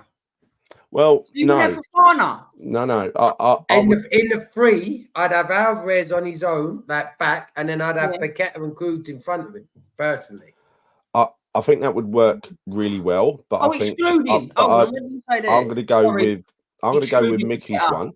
My bad. No, you can't have Paqueta no more. I read it wrong. Sorry. Right, excluding Paqueta. Yeah, sorry. I was a bit too. Well, then it's Fofana, Alvarez, and Kudos. Kudos plays in the middle as like a number 10. Yeah. So then that'd be simpler for me because then I would say that Alvarez, Fofana, and Kudos. Yeah, lovely. Yeah. Definitely. Next question, Mickey. So next question, we've done that once. So next question, last one here I've got is from Ryan. And question, do you believe the expectation is to get Europe next season / win a domestic cup? ? And do you believe we have the ability to do so even with how competitive the top 7 positions are now? Go on, Jay. I'd say on that, for me, first thing that came to my mind was Europe again. And my logic for that is if Moyes playing the football that he played got us into Europe that many times, Lopetegui, I'd expect him to get us in. Plus, he's won the Europa. He's won the Europa. I personally think that would be the expectations over a domestic cup. I think. Personally. Yeah. I think Europe. Yeah, I would dearly love. So he's good at cup competitions, by the way. He ain't only won the Europa League; he's won a few domestic cups as well at various places, and that'd be like a dream. The thing is with him and the way he approaches the big games, you're not going to get rolled over. Like you're not going to go to Liverpool and get rolled over 3-0 and not even turn up. Right? He's going to make a fight of it, no matter where we go. That's the theory anyway. I'd love to win a domestic cup and get into Europe that way. That's what I'd like to do. Oh, that'd be amazing. That would be amazing. Yeah, definitely. And I'd take a lower half finish if we could win a domestic cup and get into Europe. I really would. And then push on next year. But I think if we get the signings right and we don't lose fucking 10 players, and he makes decent use of some of the people we got, I think we can get top 6. Easily. Look, I can't be sort of dishonest here and say one of the bad things that we said about Moyes, me, I can only speak for myself here, is that we said with the players that we've got available to us, we should be doing better and playing a better brand of football. So I can't now turn and say, well, if Loppy got us a top 10 finish, we'll be fine with that. even if it is his first season. So I can't say that because for me, I do think we should be looking at Europe positions next season. I know that the other teams are getting stronger, including Palace now with their new manager. Yeah. But I still think we've got the team and now hopefully the manager that is going to show that we're consistently there. Like, I know people say that Moyes got us, and he did, rightly so, that he got us Europe 3 different times. But 2 of them were only through the league. So then the other two league positions was 14th and 9th. And I do believe we should be doing better than that. So I reckon that we've got to be looking now at finishing top 7 every season for me. That's what I genuinely believe. I think a couple of things, right? I completely believe it. You don't sign someone like Lopetegui just to tread water, right? Mandy says, how much of a blow is it? Sorry, you just... I'm sorry, mate. How much of a blow is it if Paqueta is found guilty in terms of... team morale? I think that's... Who knows? Who knows? I would think that he's got a lot of friends in the squad, and I think they'll be feeling for him, definitely. But funding, I think it will hit us a little bit, but we'll still have 150 to 200 million to spend, right? Where there was another one I saw here as well from Chudge. Is I think we've all watched the videos, haven't we, with Lopetegui? Yeah, I've watched a few now. Yeah, brilliant, isn't it?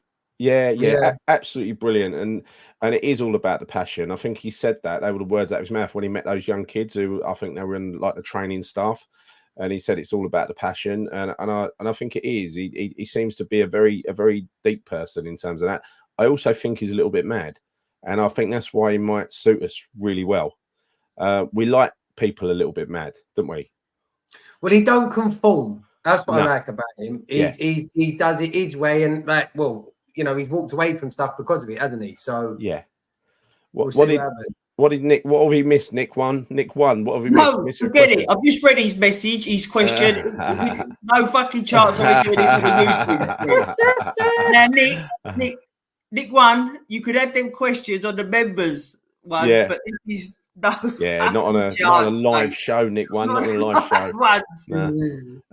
Right, so I'm going to answer, but obviously it's not needed. Lulu Bell says, "Give me lads, Lopetegui and Stuyton have made Eze the number 1 target for Paqueta." Well, look, I'd like to see that. I really like Eze. It cost a few quid though, wouldn't he? I don't know whether that fits into the budget. I've got to be honest. His injury record is not great either. Did he get Wolves to a FA Cup semi-final when he was protecting them from relegation? Did he? Fucking hell. He was only there half a season. It's so shocking that I don't even know that. We should know that. I didn't know that either. So I reckon. Sorry, go on, Mickey. You go. Greeno reckons 150 million. Mickey Jane Gary, who would you like on the left? Even if Benny's left, Benny won't be staying, right? Someone new. Whether we sell him to places out at the moment or somewhere else, he'll be going. He won't be coming back. He ain't got the pace to be a left winger. He isn't a left winger in anybody's team apart from David Moyes. He's number 10, right? He's number 10. Well, yeah, but like I said, I think it'd be someone new. We need a new thing. Are you lonely without the donkey behind you? Let me be totally honest with this, yeah. I am overjoyed that the donkey ain't behind me because it means that that's no more Moyes here. Yeah. Now, what people might think of us as a channel that it was, but we just literally say it how we feel. Yeah. And believe you me, it's an half hard work coming on here moaning all the time about what we've just watched as a West Ham fan. It really is. It ain't easy. No. But we just go with what we feel. There's no narrative with us in the sense that we'll go to the masses and what they think. We literally say what we think. And it's just going to be so nice. And hopefully for the whole season to be upbeat about the style of football and the passion that we see. I'm already looking forward to, because I got told that Lopetegui is very animated on the sidelines. I'm looking so forward to seeing that because I love seeing that from my managers. Yeah, me too. And we ain't had that for a little while. Do you know what I mean? So I'm so looking forward to just seeing him giving it on the sidelines. I just like him. He's got charisma, right? He's a bit of a larger-than-life character, and I think he will get people believing it. I loved his little interaction with George Murphy. George Murphy was like, "Hello, Mr. Patterson, Mr. Patterson," that sort of thing, wasn't he? Yeah. And he's like, you know, he's such a he's a shy lad, isn't he? And I just love the way he's one of these like Pochettino and various other good managers like Jurgen Klopp. This is a trait that they've got where they know everybody at the club by their name. Evening, Matt. Hold on, let's see if I can do the thumbs. Let's straighten the thumbs, Gary. Straight the thumbs out. What's the matter with your thumb on the left side? Hey! Pew, pew, pew. Fuck, you know, it just don't work. My body don't work. No, Right. your thumb's all over the shoulder. Fuck off, Mickey. My thumbs are fine. Look, fine. Look. It's a strong hand. Yes, Dave. It's when they go, oh, no, what the fuck's wrong with that one? No, look at your fucking left thumb. That's it. They're not related. Them thumbs are not related. We can't do this. Hey! Right. Fucking hell. Right. Sick of you victimising my thumbs. Leave my Can I fucking just say, Mick, when you said what you just said, though, Mick, you got me going, because that's what I'm so looking forward to. If you watch the clips of Lottie on the sidelines, it will get you going, because there will people cutting it all up already. You can find it all on YouTube. He is 100%. He plays with a crowd, and that's what you want. You want that in your manager, didn't you? I can't wait to see him on the That's what you want. You want him like fucking going up and down, kicking every ball, heading everything. You know what I mean? You know what I'm gonna get? You know what I'm gonna make tomorrow, right? Fuck off, Paul. You know what you know what I think I'm gonna make? I'm gonna make a pair of fake thumbs that I can just go like that too. Well, anything's got to be fucking better than them things. What's them digits on your fucking head? Gary, what are you doing? Fucking things. Bollocks to it. I'm gonna no, it's all right. Well, I look like a Windows 3.11 screensaver. Yeah, I do. Rob Green's thumb. He only had half a thumb, for fuck's sake, Greeno, didn't he? That's what yours looked like on your left hand side. Fucking brilliant. That's all right. Whatever. Anyway, Tim, a lot of people have said in here, Tim and him seem like best buddies, don't they? And it don't seem like he's put on either, don't it? Don't seem like he's kind of orchestrated, does it? It's like they seem very comfortable with each other, right? They do. And let's hope that that's right. It's what we want. It's what's needed. Like, it's typical West Ham. So I was just about to say, great bit of positivity. And then literally on the same day that it was, we got told about the Paqueta thing. But yeah, it's West Ham for you, isn't it? Do you know what I mean? Yeah. Of course. On that, J-Lo's played with a director before as well, wasn't he? This is what I mean. He's done. Yes. He's in the first experience. He's got, you know, he doesn't seem like he's an egotist. Like Moyes, it was just his ego. It was just his fucking ego that he couldn't get over. But it seems with J-Lo, I mean, if anything, that's surely a weight off your mind. If you're working with someone good, that you just say, right, this is what I'm after, and then he goes out and fucking pulls him in for it. But Tim's clearly not got such a massive ego. He's got that little office on reception, just next to reception. Fucking Lopetegui's got the big bastard thing. Dodgy carpet, by the way, but a big office. Did you see it? I ain't seen that, no. Massive office. I didn't see that in the video. Yeah. But like I said, you've got about 3 different doors, so other people can just come in and out fucking from all different angles. Because it was Lopetegui saying, "This is your office," and Tim's going, "No, this is for you. This is for you." Because like it or not, director of football is important, but when the coach is there, the coach is the most important person, right? It is, right, without a doubt. I ain't seen that vid. I've not seen that video. That one. That's when he was being shown around the complex. They're not very complex. They're not very complex. We're building a gym soon, honest. The foundations are going in today. Yeah, building a new gym out the back. That's what one of them said. Right. Have we got any other questions? Would you coach Moyes about his ego on a Tuesday? Do you know what? I'd say to you, Dave, see you next Tuesday. Yeah. So look, I think we're done with the questions. I think. So let's just Jay. I know you're starting a little fitness thing on the. Let's just give it a little plug. The old the membership on Circle, the community that we got going, the support community, and the West Ham community as well is growing massively. Jay's putting some great content on there, which comes to you as part of the package, if you remember. Jay, do you want to have a chat? Yeah. So for you £5 paying members, which there's a lot of you that aren't in the support group. So you openly know that your £5 is paying for a lot of people that are getting support from it. So first and foremost, shout out to I said this before. I mean, when I think about, because how long has the group been going for, lads? Is it 3 months or 4 months? One of them. I don't know. It's one of them, right? All right. So let's say 4 months then. Yeah. I can't remember. So in just 16 weeks, if you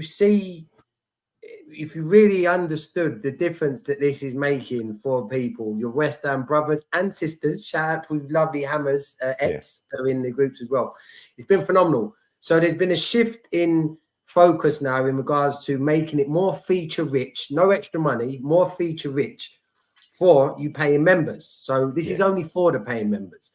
There's a whole new fitness section that's being opened up, and it'll include obviously there'll be some live videos.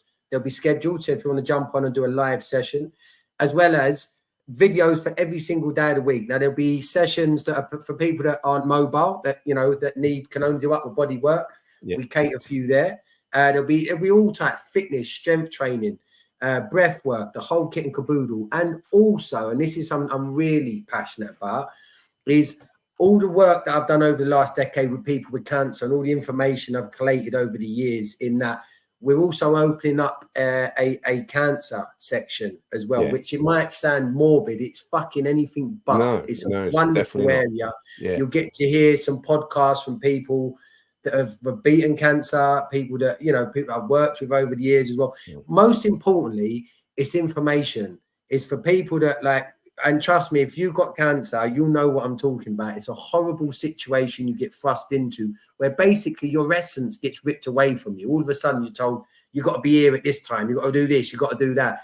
And you live in fear of the unknown. Well, you don't have to do that. What I've seen over the years, including kids as young as 6, is just by informing people, sharing information, you can do so much more than what you think that your current narrative is. Because the truth is, I say it with great respect, you've probably only been told one narrative. There is a lot of information out there. So there's that to come as well. So it's really exciting. And shout out to all you Claret and Booze members. You're amazing, honestly. Yeah, I agree with that. And the fitness thing is going to be pretty good because you're a fitness trainer as well. You guys have a string to your bow.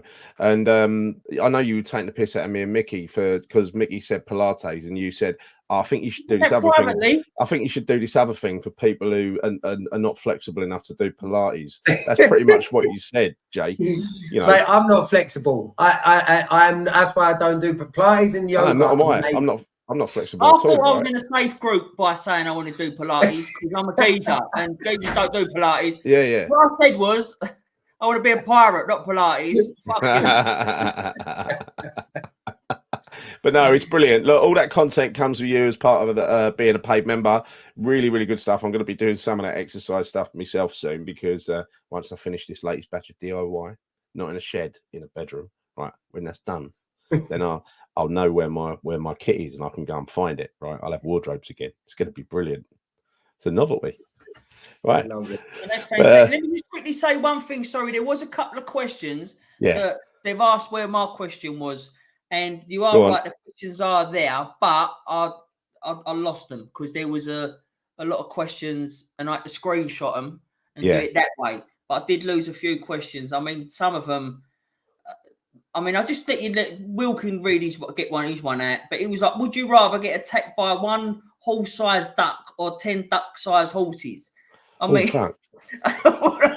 10 duck-sized horses. Without fucking duck, without doubt. Yeah, you boot them, wouldn't you? You boot them away. Yeah. And then you just quickly do Bodger's. Sorry, Bodger, because I don't want to feel like I've left anyone out here. But is there any players from the relegated clubs that we should get in? If I'm being honest with you, I didn't really take too much notice, but I'd probably say that Forest defender who looks a beast. Forest have got some. Did they get relegated, Forest? Oh, they didn't, did they? No. Oh, I'll still take him though. Anyway, all right then. I don't know. Barkley, if anyone. I think he had a fantastic season. So. Yeah, that's what I was going to say. Funny enough, from Luton, I'd take Barkley. I wonder if he's still got it though. He's all right for Luton coming in being the big hero, but I wonder if he's got it for a proper club. But for J-Lo style of football, I think I'd have him over JWP. Yeah. Look, he's technically excellent. Yeah, shockingly unprofessional. Got it read out. We got there in the end. Barkley rumoured to be going to Villa. Interesting. But, you know, I think those three signings you said earlier, Wan-Bissaka and the Fana and Tony, if we got them, I think we would definitely have a better first team than Villa.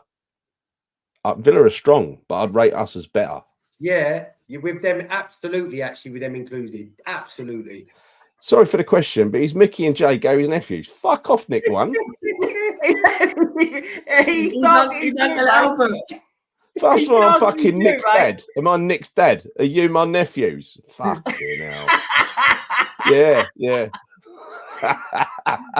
Gary was going to come with me to see you, Nick. You fuck yeah, I'm coming to see you, Nick one. Coming to see you. I'll tell you. Fucking wound me right up. But no. Look, I think that's the first episode of the summer season complete. Right. So it's been a good show, actually. Enjoyed it. Been good. That's been really good. So we're just going to keep going. We'll just rotate. Who knows who'll be on next Sunday? Might be me, might be Mickey, might be Jay, might be Nick. No, who knows? Who knows on next Sunday? Who's on next Sunday? Go on, fucking ruin it. No, because it's our end of season review next Sunday. Oh, right. Okay. Thanks for letting me know. What we talked about this in the on Friday, Gal. We did a backstage Friday. Mickey, we said, Mickey, I can't remember what I spoke about yesterday. Let alone Friday. Don't give Nick one more ammunition by saying that. It's Nick, isn't it? It's just noise. Yeah. But yes, next week's show should be, as I believe, is going to be a end of season review show. Who's going to be manager of the year this season? Moyes. Yeah. We'll have to have some jokey ones. We've got to make up some jokey awards. We've got to do that. I am senior Gary Bodger. I'm more senior than these two. That much closer to my bus pass. Fucking not wrong now. No, exactly. I just got my skateboard pass. Anyway, I'm going to find out what should we go out to. Let's find something to go out to. Thanks, people, and thank everyone for the questions that was asked. Really do appreciate yous. Really do. Thank you. Thank you very much for joining, you lovely people. Members as well. All of you is amazing people. I've just got to find an outro. I found an outro. I don't know what sort of outro it is, but I'm going to play it anyway. Good night, Cameron, you ones.